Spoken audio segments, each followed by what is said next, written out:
E voltamos, e antes de falar com a nossa convidada, eu quero agradecer o apoio das lojas Segmagem. A Segmagem é pioneira em sistemas de segurança e trabalha com produtos de última geração em circuito fechado de TV e interfonia. Acesse o site da Segmagem para conhecer toda a linha de produtos, que é o www.segmagem.com.br. Tudo bem, doutora? Tudo bem. Nós estamos aqui acompanhando porque realmente o assunto é muito importante. Verdade. Nós estamos aqui abordando um tema interessantíssimo. E eu quero pegar o gancho do primeiro bloco. Nós gostaríamos de saber, para que os pais estejam atentos aos seus filhos, hoje com drogas, o álcool, qual o primeiro sintoma que eles devem prestar atenção?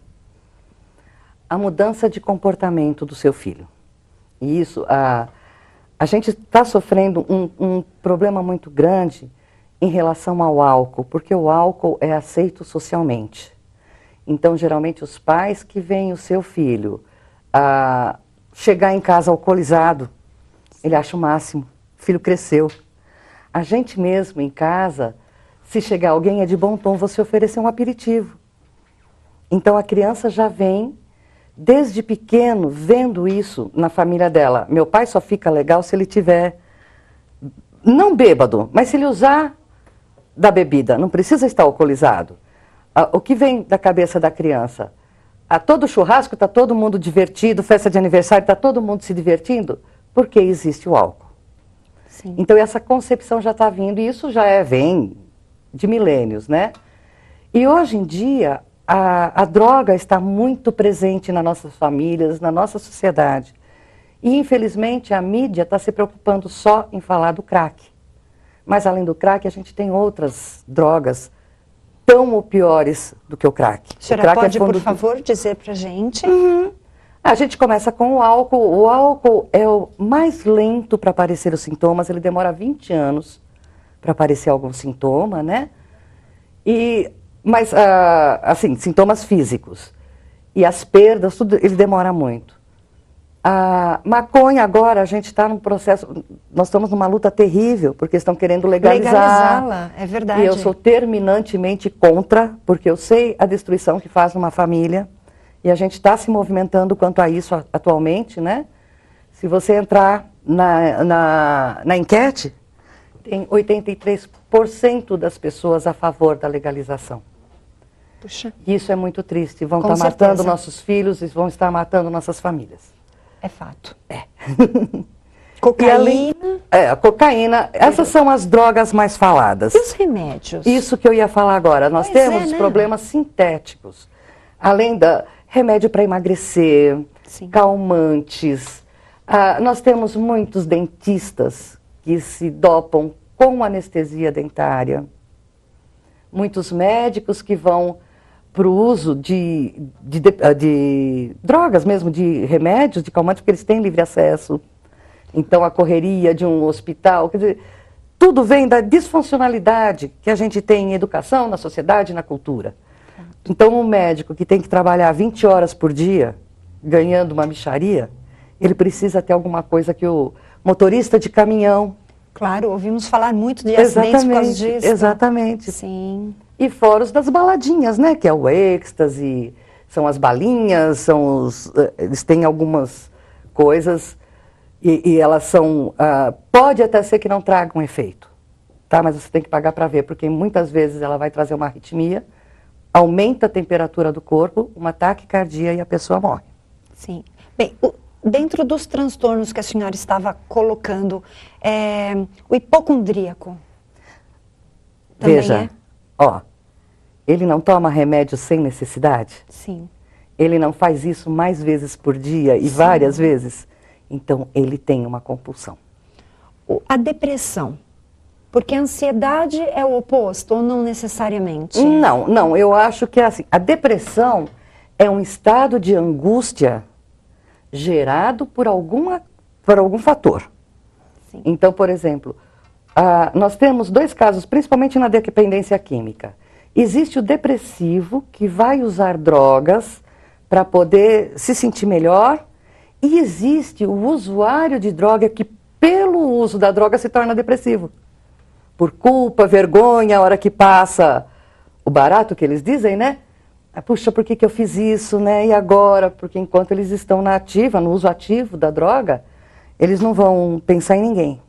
Durante o transtorno, né? Durante esse momento que a pessoa tem esta fase, né? Ela se torna agressiva, ela tem várias fugas da realidade, se ilude. Sim, tudo isso. Depende muito da... Como eu disse anteriormente, cada ser humano é um universo particular. Sim. A gente, principalmente as partes psicológicas, a parte íntima, você não tem como generalizar. Porque isso vai depender das raízes culturais, da sociedade, dos genes, tudo isso influencia. Mas geralmente, às vezes, o que para um o deixa nervoso, para outro vai deixar calmo. Sim. Um reage. Eu, por exemplo, sou uma pessoa que se eu estiver ansiosa, eu vou falar demais e eu vou rir demais. Dificilmente eu choro. E outra, se eu estiver... Você quer me ver bem eu estando magra. Se eu começar a engordar, é porque eu não estou legal. É o oposto dos outros. Geralmente, a pessoa pode ter um transtorno daquilo que ela não tem, daquilo que ela não é. Sim. A gente chama isso de baixa autoestima. Então, o valor próprio, aquele amor próprio, eu tenho ele muito baixo. Então, eu quero ser uma coisa que eu não consigo ser. E todo ser humano tem duas realidades.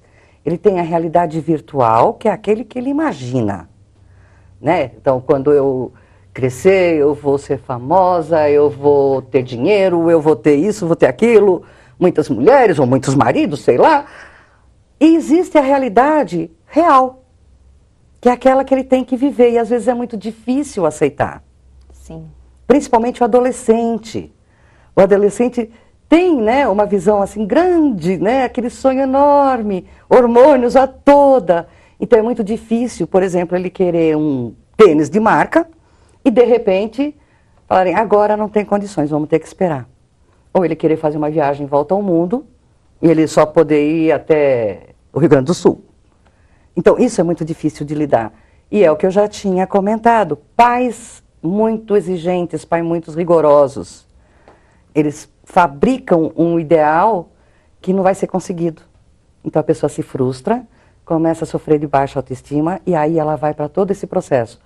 Ou para as drogas, ou ela entra em depressão, ou ela vai ter uma compulsão, ou seja, ela vai ter uma ação que vai compensá-la, que vai preencher essa falta que ela tem.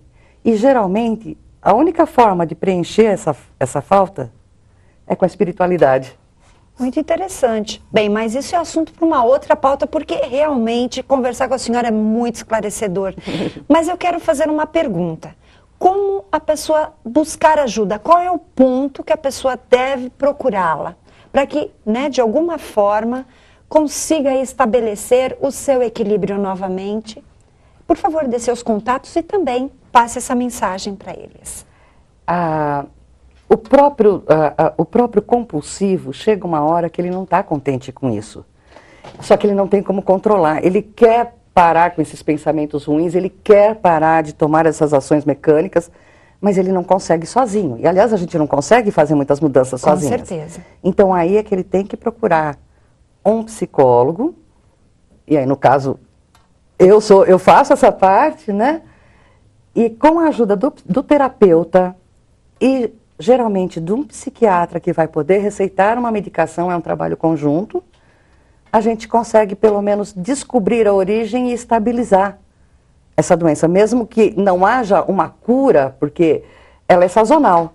Ela vem e volta, ela é recorrente, né? Existem crises, no caso? Isso. Você tem picos. Certo. Passa um tempão bem, depois vem, geralmente com um fato marcante. Você perdeu o emprego, você perdeu alguém da família, você foi assaltado.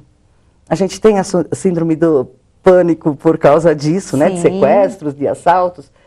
E hoje é muito comum isso. Nós estamos numa sociedade muito violenta, né? É um tratamento longo ou é um tratamento curto? Não, ele é longo, ele é longo. Não é assim... Porque é um passinho de cada vez, cada progresso, para a gente, para o profissional, é muito grande esse progresso. Para o paciente também, o problema é que para os outros não é. para que a pessoa se conheça e se entenda Sim, também no processo e ela todo. precisa, aí que está, não só entender, como combater isso. Sim. A gente só dá as ferramentas para que ela chegue a isso. Espiritualidade, autoconhecimento, Sim, as ferramentas sim. básicas. Por favor, nós vamos encerrar o bloco, mas eu gostaria que a senhora, por favor, passasse seus contatos. Eu tenho uma clínica, ela se chama Espaço Triskel de Psicologia e Psicanálise, lá em São Caetano, na Rua Baraldi, 375. Telefone de lá é 4318-4361. Tem o meu e-mail, que é elainecamarini@hotmail.com. E é isso que eu Muito obrigada. Nós vamos para um rápido intervalo, já voltamos.